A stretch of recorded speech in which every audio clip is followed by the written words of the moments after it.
महाभारत युद्ध में एक से बढ़कर एक महारथियों ने हिस्सा लिया। इस युद्ध में गंगा पुत्र भीष्म पितामह, गुरु द्रोणाचार्य, कुल गुरु कृपाचार्य, अश्वत्थामा, कर्ण, शकुनी और दुर्योधन इत्यादि के अतिरिक्त एक और भी योद्धा था जो महाभारत युद्ध को पलक झपकने से पहले समाप्त कर सकता था। इस योद्धा का शीश स्वयं भगवान श्री कृष्ण ने दान में मांगा। यह एक ऐसा योद्धा था कि मैं इससे ज्यादा शक्तिशाली योद्धा और धनुर्धर संसार में कोई दूसरा नहीं था। आज हम बात करने जा रहे हैं घटोत्कच और मोरबी के महातेजस्वी और शक्तिशाली पुत्र वीर बर्बरिक की। बर्बरिक की माता मोरबी ने सिखाया था कि सदा ही पराजित पक्ष की तरफ से युद्ध करना। बर्बरिक के पास ऐसी शक्ति थी जिनके बल पर पलक झपकते ही महाभारत के युद्ध में भाग लेने वाले समस्त वीरों को मार सकते थे। वे अर्जुन, कर्ण और भीष्म पितामह से भी बड़े योद्धा थे। इसलिए तो प्रभु श्री कृष्ण ने दान में उनका शीश ही मांग लिया। उनका कटा सिर अंत तक युद्ध देखता और वीर गर्जना करता रहा। इन्हें तीन बाणधारी भी कहा जाता है। इनके गुरु श्री कृष्ण थे और बर्बरिक भगवान शिव के परम भक्त थे। जब घटोत्कच अपनी माता हिंडिबा के कहने पर पांडवों से मिलने के लिए इंद्रप्रस्थ आए, वहां इन्होंने श्री कृष्ण जी सहित सभी पांडवों से मिले। तब श्री कृष्ण ने सबको बताया कि मूर्ख दैत्य की कन्या मोरबी का विवाह घटोत्कच से होगा। कुछ समय उपरांत मोरबी को शास्त्रार्थ में हराकर घटोत्कच और मोरबी का विवाह हुआ। विवाह होने के पश्चात घटोत्कच और मोरबी के यहाँ एक महातेजस्वी बालक जन्म हुआ। जन्म लेते ही बालक युवा अवस्था को प्राप्त हो गया। तब घटोत्कच ने बालक को छाती से लगाकर कहा, बेटा तुम्हारे केस घुंघराले हैं, इसलिए तुम्हारा नाम बर्बरिक होगा। घटोत्कच बर्बरिक को लेकर द्वारिका भगवान श्री कृष्ण से मिलने पहुंचे। तब बर्बरिक ने भगवान श्री कृष्ण को प्रणाम करने के उपरांत पूछा कि संसार में उत्पन्न हुए जीव का कल्याण किस प्रकार होगा।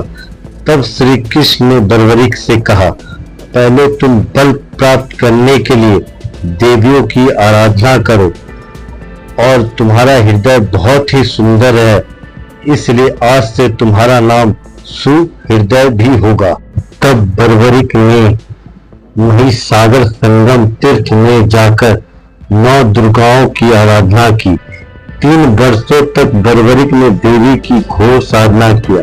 तब देवी बर्बरिक की साधना से प्रसन्न होकर प्रत्यक्ष दर्शन दिया और साथ में वे दुर्लभ बल भी प्रदान किया जो तीनों लोक में किसी और के पास नहीं था। देवी ने बर्बरिक को एक नाम चंडिल दिया और आशीर्वाद दिया, आज से तुम समस्त विश्व में प्रसिद्ध और पूजनीय होगे।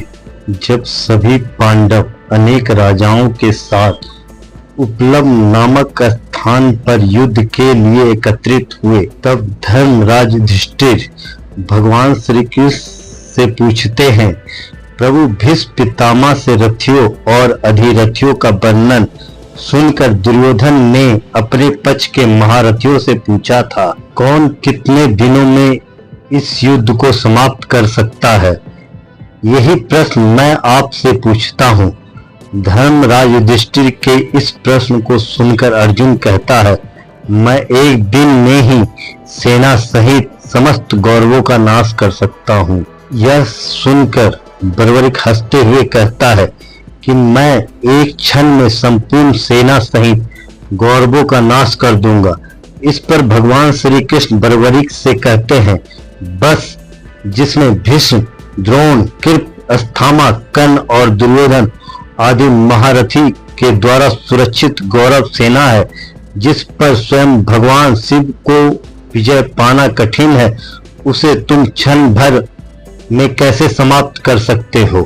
ये सुन बर्बरीक ने अपने बाण पर लाल भस्म लगाकर धनुष पर बाण को संधान किया और उस बाण को गौरवों के तरफ छोड़ दिया।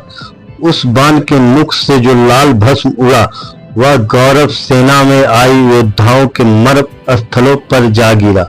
केवल कृपाचार्य और अश्वत्थामा के शरीर पर वह लाल भस्म नहीं गिरा।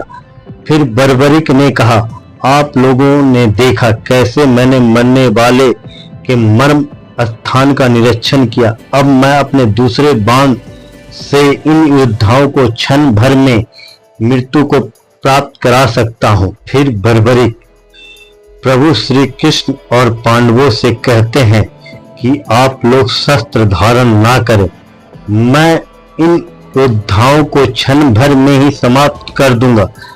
तब भगवान श्री कृष्ण पूछते हैं, हे बस तुम किस पक्ष से युद्ध करोगे? तो बर्बरीक कहते हैं, मैं हारने वाले पक्ष से युद्ध करूंगा, क्योंकि मेरे माता का यही आदेश है।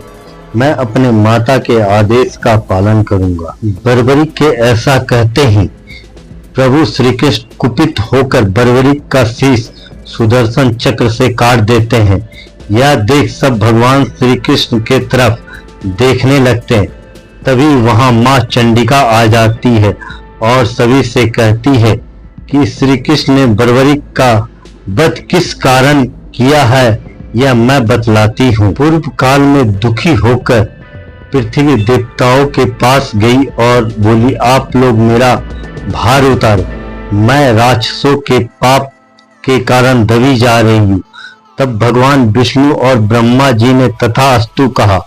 तब उस सभा में मौजूद सूर्यवर्चा नामक यक्षराज ने भुजा उठाकर कहा, आप लोग मेरे रहते हुए मनुष्य लोक में क्यों जन्म धारण करते हैं?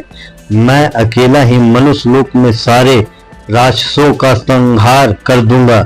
यह सुन ब्रह्मा जी कुपित हो गए और बोले, हे मूर्ख, पृथ्वी का यह महान भार उतारने में देवताओं के लिए भी दुस्सह है और उसे तुम केवल अपने लिए ही साध्य बतलाता है। पृथ्वी का भार उतारते समय युद्ध शुरू होने से पहले ही विष्णु अवतार श्री कृष्ण अपने हाथों तेरे शरीर का नाश करेंगे। ब्रह्मा जी के इस श्राप से दुखी होकर सूर्यवर्चा भगवान विष्णु के पास जाता है और प्रार्थना करता है कि जन्म से ही मुझे ऐसा बुद्धि दीजिए जो सब अर्थों को सिद्ध करने वाली हो। तब भगवान विष्णु सूर्यवर्चा को तथास्तु कहते हैं। फिर देवी चंडिका कहती है, तुम सब दुखी मत हो, ये सूर्यवर्चा ही घटोत्कच का पुत्र बर्बरीक है। आगे भगवान श्री कृष्ण कहते हैं, हे देवी चंडिका, इस मस्तक को तुम अमृत से सींचो और इसे अजर अमर बना दो। बर्बरीक का मस्तक जीवित होने पर भगवान श्री कृष्ण कहते हैं, युद्ध आरंभ होने से पहले युद्ध भूमि की पूजा के लिए एक वीर क्षत्रिय का शीश चाहिए था, जो वो वीर क्षत्रिय तुम हो। इसलिए इस युद्ध भूमि की पूजा के लिए तुम्हारा शीश चुना गया है। तब बर्बरीक कहते हैं, प्रभु, इस युद्ध को देखना चाहता हूँ, क्योंकि मैंने सुना है यह संसार का सबसे भयंकर युद्ध है, जो न कभी हुआ है और न कभी होगा। तब प्रभु श्री कृष्ण कहते हैं, बस जब तक ये पृथ्वी, आकाश, चंद्रमा और नक्षत्र रहेंगे, तब तक तुम सब लोगों के द्वारा पूजनीय होगे। फिर भगवान श्री कृष्ण कहते हैं, अब तुम उस पर्वत शिखर पर जाओ और वहीं से इस युद्ध को देखना। यह सुन कर बर्बरीक का मस्तक पर्वत शिखर पर चला गया और वहीं से 18 दिनों तक संपूर्ण महाभारत का युद्ध को देखता रहा। बर्बरीक के शरीर का विधिवत संस्कार कर दिया गया, पर मस्तक हमेशा के लिए जीवित रहा। आगे चलकर यही मस्तक राजस्थान के सीकर जिले से 43 किलोमीटर दूर खाटू गांव में प्रकट हुआ, जहां आज एक भव्य मंदिर है। इस मंदिर को खाटू श्याम मंदिर के नाम से जाना जाता है।